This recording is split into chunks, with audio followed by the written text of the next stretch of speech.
खंड सूत्र को प्रूव करते हैं ना, जो कि होता है सेक्शन फार्मूला। और ये क्लास 12 के मैथ में जो सदिश बीजगणित है उसमें से लिया गया है। ठीक है, तो फार्मूला क्या है उसको लिखना है यहाँ पे, है ना। और उससे पहले हम यहाँ पे वो चित्र बनाते हैं जिसकी सहायता से हम इस फार्मूले को प्रूव कर पाएंगे। ठीक है, तो इसके लिए यहाँ पे तीनों एक्सिस बनाना पड़ेगा, है ना। ये वाई एक्सिस, ये जेड एक्सिस और ये एक्स एक्सिस। ठीक, और यहाँ पे दो बिंदु हैं और इन बिंदुओं को यहाँ से मिलाया जाए, है ना। तो एक रेखाखंड बनेगा और इसका नाम यहाँ पे दिया जाए Q और ये P। और एक रेखाखंड इस रेखाखंड पर एक बिंदु जो है वो R है, जो इस रेखा को M और N के अनुपात में विभाजित करता है। ठीक है, और इसको यहाँ पे नाम दिया गया, जो रेखाखंड बन रहा है इसको सदिश बनाया जाए तो PQ सदिश है। और इसको एक बिंदु R जो है M अनुपात N के अनुपात में विभाजित करता है ना। और यहाँ से अगर हम इसको मिला दें, यहाँ से ये इसको यहाँ से और ऐसे Q को, है ना, तो यहाँ पे ये तीन वेक्टर और बन रहे हैं और इसको नाम दिया जाए O।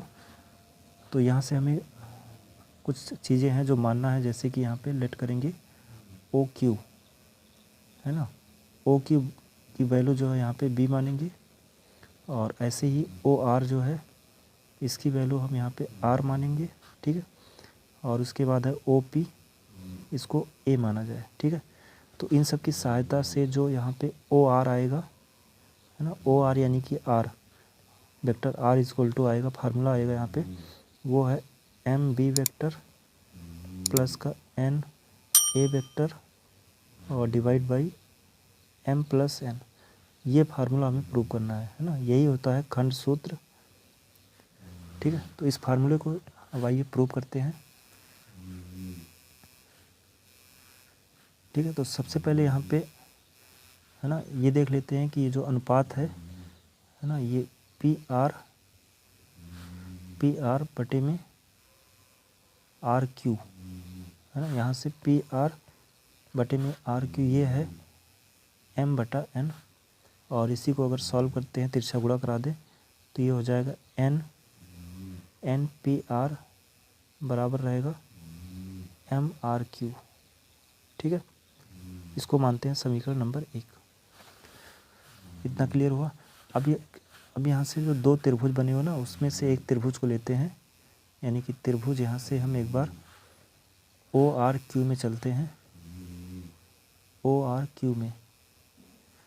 और इस त्रिभुज में जो सदिशों के योग के लिए जो त्रिभुज का नियम होता है वो लगाते हैं, है ना। तो यहाँ से हम कह पाएंगे कि जो OR है और प्लस का RQ ये बराबर होगा। ठीक है, अब देखते हैं यहाँ पे ये जो त्रिभुज था, यहाँ से ये त्रिभुज जो इधर चला था, है ना, इसके बाद यहाँ गया है, तो ये हमने लिखा है ना कि OR प्लस का RQ बराबर होगा यहाँ से OQ के, है ना। वो यहाँ पे लिखा हुआ देख सकते हैं ये। ठीक है, और यहीं से अगर हम RQ की वैल्यू निकालें तो RQ बराबर हो जाएगा यहाँ से OQ, वेक्टर OQ माइनस का हो जाएगा OR। ठीक है, और इसकी भी वैल्यू यहाँ रख सकते हैं। OR जो है, सॉरी, OQ को माना गया है B और OR को R, तो OQ इसको B लिख देंगे और ये रहेगा R। ठीक है, तो यहाँ से RQ जो है ये आ चुका है B माइनस R। इसको मानते हैं समीकरण नंबर 2। ठीक है, और इसी प्रकार से दूसरे त्रिभुज में चलेंगे। त्रिभुज ये भी हमने ऊपर वाले त्रिभुज में लिया था, अब इस नीचे वाले त्रिभुज में आते हैं OPR में, त्रिभुज OPR में। ठीक है, तो इसमें भी हम त्रिभुज जो सदिशों के योग का त्रिभुज नियम वो लगाते हैं, तो कहेंगे OP प्लस PR बराबर होगा OR। ठीक है, और अब यहाँ से अगर PR की वैल्यू निकालते हैं तो ये बनेगा OR माइनस का OP। ठीक है, तो OR की वैल्यू जो है वो R माना गया था सदिश, और जो OP है वो A माना गया है। ठीक है, तो यहाँ से हमने PR की वैल्यू निकाल लिया, इसको मान लेते हैं समीकरण नंबर 2। ठीक है, तो अब ये जो समीकरण 1 और 2 आया, इसको ले जाके समीकरण 1 में रखते हैं। ठीक है, तो यहाँ लिख देते हैं समीकरण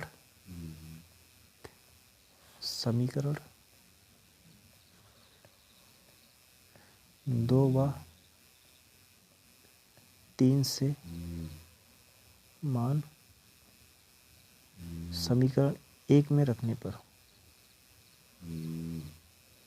ठीक है, 1 में रखते हैं। तो समीकरण 1 है n और पी आर है ना। तो पी आर की वैल्यू यहाँ पे आई है, पी आर की value R minus A vector, R minus vector A, ठीक है। और इसी प्रकार से यहाँ पे है m और आर क्यू की वैल्यू समीकरण 2 में देखा जाए तो ये आया है बी माइनस आर, ठीक।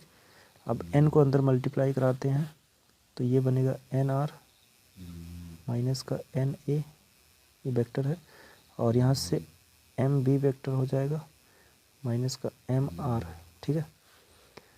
अब आर वाले टर्म को इन दोनों को एक तरफ कर लेते हैं तो यहीं रोकते हैं, एन आर वेक्टर प्लस का हो जाएगा एम आर वेक्टर बराबर यहाँ पे है एम बी वेक्टर और प्लस का एन ए वेक्टर, ठीक है। और यहीं से अगर हम आर को कॉमन लेते हैं तो ब्रैकेट में बचेगा एम प्लस एन और इस तरफ है M B vector N A vector, ठीक है। तो आर वेक्टर जो है ये बराबर आ जाएगा यहाँ से एम बी वेक्टर प्लस का एन ए वेक्टर और डिवाइड में रहेगा एम प्लस एन, ठीक है। तो ये वो फार्मूला है जो हमें प्रूव करना था, है ना। ये हमने ऊपर यहाँ पे लिखा था ये, ठीक है, और वही यहाँ पे हम निकाल के लेके आए हैं, ठीक है। तो इस प्रकार से इसको प्रूव किया जा सकता है ना। इसको यहाँ पे पूरा एक पेज में देख सकते हैं, इस प्रकार से यहाँ पे ये लिखा गया है।